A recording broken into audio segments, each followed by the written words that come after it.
Quand j'ai préparé cette intercession, j'ai dit, mais Seigneur, pourtant ils savent que tu es Dieu, que tu existes.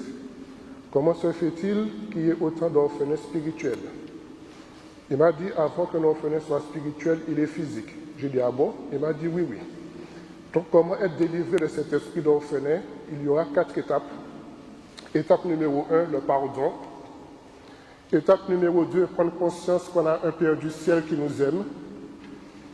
Étape numéro 3, être libéré des conséquences de cet esprit d'orphelin. Et 4e chose, le don de l'esprit. C'est l'histoire d'une jeune femme, une jeune fille, que son père va se mettre à violer. Elle est dans la souffrance, elle est dans l'angoisse, et comme si cela ne suffisait pas, son oncle aussi se met à la violer. Donc il y a le père qui la viole, il y a l'oncle qui la viole, et comme ça ne suffit pas, le grand-père s'y met aussi. Donc le père, l'oncle, le grand-père abusent de cette femme. La maman, elle n'a jamais rien dit, comme si elle n'a rien vu et qu'elle ne sait pas. Et elle poursuit son discours et elle dit la chose suivante. Elle dit, comme personne ne faisait rien pour moi, j'étais seule, j'étais abandonnée, personne ne s'occupait de moi. Dès qu'elle a pu fuir de chez elle, elle a pris le premier homme qu'elle a rencontré, elle s'est mariée, elle s'est barrée. Évidemment, tout mariage fondé sur quelque chose qui ne peut pas tenir, c'est faux. Le mari en question la battait encore plus que ce que le père faisait. Donc elle s'est retrouvée seule, elle s'est retrouvée désespérée, écrasée, totalement suicidaire. Et ne faut-il pas qu'elle croise quelqu'un, un jeune homme très bien mis, etc., qui a pris soin d'elle. Ils étaient tellement bien occupés d'elle qu'ils se sont mariés. Et elle a commencé à reprendre vie, elle a commencé à recroire au bonheur. Elle s'est convertie, merci Seigneur, il était chrétien, et elle a commencé à cheminer. Au bout d'un moment, elle progresse, elle avance, elle mûrit spirituellement. Le Seigneur lui dit la chose suivante. Le Seigneur lui dit, je sais que tu te souviens de tout ce que ton père, ton oncle et ton grand-père te faisaient. Est-ce que tu as pardonné? Question, Seigneur, je t'aime, je t'ai donné ma vie. Le Seigneur reprend, as-tu pardonné? Elle dit, Seigneur, je crois, mais c'est compliqué. Le Seigneur lui a dit, ok, voilà ce qu'on va faire. Tu vas aller voir ton père et tu vas lui demander pardon à lui et tu vas aussi, donc tu vas lui pardonner et il te demandera pardon aussi. Elle a dit, Seigneur, moi je vais faire ça. Le Seigneur lui a dit, si tu vas faire. Qu'est-ce qu'elle a fait? Elle a obéi. Et c'est là qu'intervient, encore une fois, ce qu'a dit le berger, quand vous avez la force du Saint-Esprit. Elle a dit, bon, comme c'est ça, ok. Elle a donc parlé à son mari pour lui dire, voilà, j'ai enduré ça, ça, ça. Le mari lui a dit, si tu vas voir ton père, je vais avec toi. Donc, elle et son époux vont chez les parents, qui sont déjà surpris de la voir, voilà. Donc, elle vient, et elle dit, papa, tu te souviens, quand j'étais jeune, tu m'as fait ça, ça, ça, ça, ça. La maman a frôlé la crise cardiaque. Un grand silence dans la maison. Et elle dit au père, elle vide son sac, et elle lui dit, mais j'ai rencontré Jésus et je te pardonne. Bien sûr, c'est douloureux pour réussir à faire ça. Mais je te pardonne. Le papa n'a rien dit. Il a commencé à pleurer, il n'a rien dit. Et cette femme en question, elle est devenue pasteur de renommée internationale d'ailleurs, et elle l'est toujours. Et un jour, pendant qu'elle est en train de pratiquer le culte, elle voit le père assis dans l'assemblée. Elle voit le père assis dans l'assemblée, toujours en train de pleurer, etc. Vraiment, on sent vraiment que l'esprit de repentance est à l'œuvre. Et le père qui va, et le père qui lui demande pardon, je te demande pardon pour tout ce que je t'ai fait. Malheureusement, toutes les histoires ne se terminent pas aussi bien. Mais vous pouvez voir comment agit l'esprit d'orphelin. Premièrement, il coupe, il détruit la relation avec les parents. Parce que ce que les parents oublient, c'est que vos enfants, ils ne voient pas Dieu. Par contre, vous êtes la vitrine qui le représente. Par rapport à l'autorité que vous avez, par rapport à l'amour que vous donnez, vous êtes en fait ce Dieu, on va dire en chair et en os, que vos enfants voient. Donc si les choses ne sont pas bonnes, ça ne passe pas. Alors, le Seigneur dit d'ailleurs aux parents dans la parole, parents, n'exaspérez pas vos enfants. Donc allez-y doucement. Et les enfants aussi, de votre côté, n'oubliez pas que vos parents sont des êtres de chair et de sang. N'oubliez pas que vos parents ne sont pas parfaits. Oui, ils peuvent se tromper, oui, ils vont se prendre des nuits aussi, ça arrive. Mais n'oubliez pas que vous, demain, vous serez parents et que tout ce que vous avez reproché à vos propres parents, vos enfants vont vous le reprocher aussi.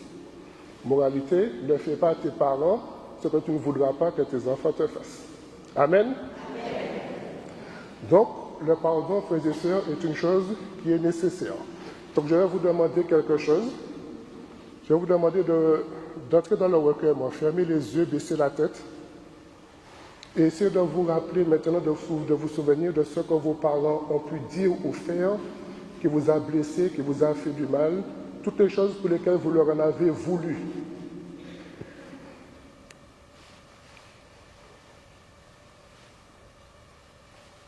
Remémorez ça, tout ce qu'ils ont fait. Quand je parle des parents, l'orphelin aussi, ça concerne, même si tu n'as pas de parents, mais il y a des personnes qui se sont occupées de toi, qui ont eu cette fonction de parents. Peut-être quelqu'un de la famille, peut-être un oncle, peut-être une tante, peut-être des grands-parents, mais il y a des personnes dans vos vies qui ont joué le rôle de ces parents que vous n'avez pas eu. S'il y a eu des choses qui ne sont pas allées, il y a eu des choses qui n'ont pas été dites, s'il y a eu des souffrances, des blessures, portez-les devant Dieu maintenant.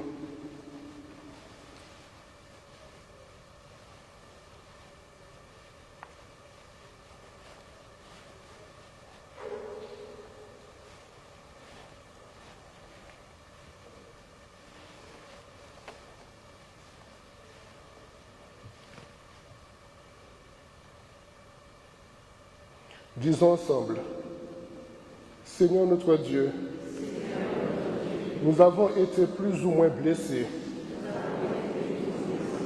voire meurtris, par l'attitude de nos parents, eux qui sont censés nous aimer, nous protéger, nous aider à grandir. Seigneur Jésus, en ce jour, tu me demandes de pardonner à mes parents. De moi-même, je n'en suis pas capable. C'est la raison pour laquelle je te demande de venir à mon secours. J'ai été tellement déçu de leur conduite, de leur comportement. Viens, Seigneur, afin de me libérer de toute rancune envers eux. Et change mon cœur, afin que je puisse les aimer selon ta volonté. Je ne veux plus garder cette porte ouverte par laquelle l'ennemi agit sur moi pour me détruire, pour détruire ma vie, pour détruire ma santé. Je continue tout seul. Seigneur Jésus, tu as entendu la confession de tes enfants.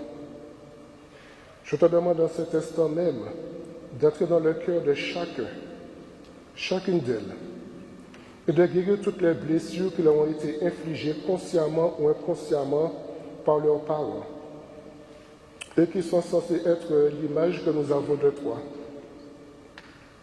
Mets dans leur cœur de chacun d'eux, Seigneur, ce désir de pardon, afin qu'ils puissent être libérés en ce jour même de toutes les conséquences de ce qu'ils ont souffert ou subi. Que ta main guérissante, Seigneur, se pose maintenant sur chaque d'eux, et que ta grâce coule en eux dès maintenant. Car si leurs parents de chair les ont déçus, toi, Seigneur mon Dieu, tu es le Père parfait, tu connais leurs souffrances, et tu veux les en délivrer aujourd'hui. On reprend ensemble. Père très saint, je te demande pardon, car je n'avais pas compris que tu es pour moi un Père aimant. J'accepte aujourd'hui ta paternité. Je me reconnais comme ton enfant bien-aimé. Je m'abandonne entre tes mains et je reçois en cet instant ton amour et la joie de savoir que tu m'aimes et que tu prends soin de moi. Amen. Petite parenthèse, le berger a dit tout à l'heure, il a parlé, il a employé le mot Abba. Chez nos frères juifs, qui appellent Dieu Abba, Abba signifie pas Dieu en tant que créateur, ça signifie mon petit papa d'amour. Maintenant, Seigneur, je te demande de toucher, de visiter chacun de tes enfants ici présents. Que la puissance de ton amour de Père descende sur chacun d'eux maintenant. Ton amour qui libère, ton amour qui délivre, ton amour qui guérit, qui sauve. Viens guérir maintenant, Seigneur mon Dieu, le cœur de tous tes enfants, eux qui ont attendu désespérément pour certains de recevoir l'amour de leurs parents qui étaient censés leur en donner. Que ces cœurs soient touchés, Seigneur mon Dieu, et qui débordent de ton amour maintenant, Seigneur. Tu guéris ces cœurs, Seigneur, tu colmates, Seigneur mon Dieu, toutes les brèches, Seigneur mon Dieu, toutes les blessures, tout ce qui les a touchés, Seigneur, tout ce qui les a tourmentés, Seigneur. Tu les visites maintenant, maintenant, maintenant, maintenant, maintenant. Car ils savent, Seigneur, ils ont compris qu'ils ont un Père céleste, qui les aime et qui peut absolument tout pour eux. Alors je te demande maintenant, Seigneur mon Dieu, d'agir, Seigneur Jésus. Étends ta main et viens toucher, viens libérer ton peuple maintenant. Au nom puissant de Jésus, qui a vaincu Satan qui le domine, je brise maintenant tout pouvoir que l'ennemi exerce sur votre esprit, votre âme, votre corps et votre vie. Dans le nom puissant de Jésus, Fils du Dieu vivant, au nom tout puissant de Jésus, au nom de Jésus, je brise maintenant, je coupe tous les liens négatifs entre vos parents et vous maintenant. Que tout lien, que toute chaîne mauvaise, négative qui vous lie à vos parents, au nom de Jésus, je les brise maintenant. Au nom de Jésus, je les coupe maintenant. Au nom de Jésus, et que tout fardeau que l'ennemi a fait peser sur vous, à cause de tout sentiment d'abandon, de rejet, soit brisé maintenant. Dans le nom de Jésus, au nom puissant de Jésus, que tout esprit de révolte, que tout esprit de rébellion soit lié, soit brisé, chassé au nom puissant de Jésus-Christ. Seigneur, touche tes enfants maintenant, Seigneur mon Dieu. Touche tes enfants maintenant, Seigneur. Relève-les, Seigneur mon Dieu. Et que leur cœur soit totalement guéri, Seigneur mon Dieu. Que toute brèche, Seigneur mon Dieu, soit colmatée maintenant. Seigneur Jésus, fais reposer ta paix dans le cœur de tes enfants, car ils savent maintenant qu'ils ont bien plus qu'un Créateur. Ils ont un Père céleste, Seigneur mon Dieu, qui les aime, qui est là, et qui a toujours été présent près d'eux, même s'ils ne s'en sont pas rendus compte. Beaucoup de tes enfants, Seigneur mon Dieu, ont pensé être oubliés ou abandonnés par toi. Mais ils connaissent maintenant la vérité. Tu es notre Père, tu nous aimes d'un amour complètement fou qui nous dépasse, Seigneur. Nous avions pensé que tu étais absent, mais nous savons maintenant, Seigneur, que tu es là. Tu es avec chacun de nous, tu l'as toujours été. Et nous te bénissons. Amen. Donc je vais vous demander de vous lever, s'il vous plaît. N'hésitez pas à sortir des mains, nous avons un peu de parole.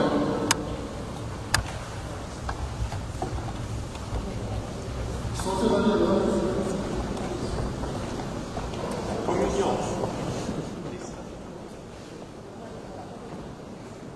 Ne soyez pas fatigués. C'est tout heureux d'avoir le Seigneur que nous avons. Nous pouvons dire ensemble, notre Père qui est aux cieux, que ton nom soit sanctifié, que ton règne vienne, que ta volonté soit faite sur la terre comme au ciel. Donne-nous aujourd'hui notre pain de ce jour. Pardonne-nous nos offenses, comme nous pardonnons aussi à ceux qui nous ont offensés, et ne nous laisse pas entrer en tentation, mais délivre-nous du mal. Le règne, la puissance et la gloire, pour les siècles des siècles. Amen. Restez comme vous êtes. Seigneur, et ton Fils l'a dit lorsqu'il parlait au Seigneur, sans penser très suffisant de beaucoup de choses pour tout avoir est possible. Nous te demandons maintenant, Seigneur, de nous revêtir de la force et de la puissance de haut, afin d'apprendre à nous aimer, aimer nos parents, aimer nos enfants, afin que nous soyons de vrais témoins de ton amour. Seigneur, nous te bénissons. Nous rendons grâce Nous te disons merci, Seigneur, pour toutes ces guérisons intérieures que tu as opérées, toutes ces réconciliations. Merci, Seigneur, pour ton amour. Si vous avez des difficultés ou vous êtes en difficulté avec vos parents, ce sera bientôt la Noël, ça va très vite arriver. Vous pouvez prier d'abord, faire une petite carte que vous leur envoyez pour leur dire « Il s'est passé certaines choses, mais je vous aime et je vous pardonne. » Amen. Amen. Merci, Seigneur. Acclamons le Seigneur.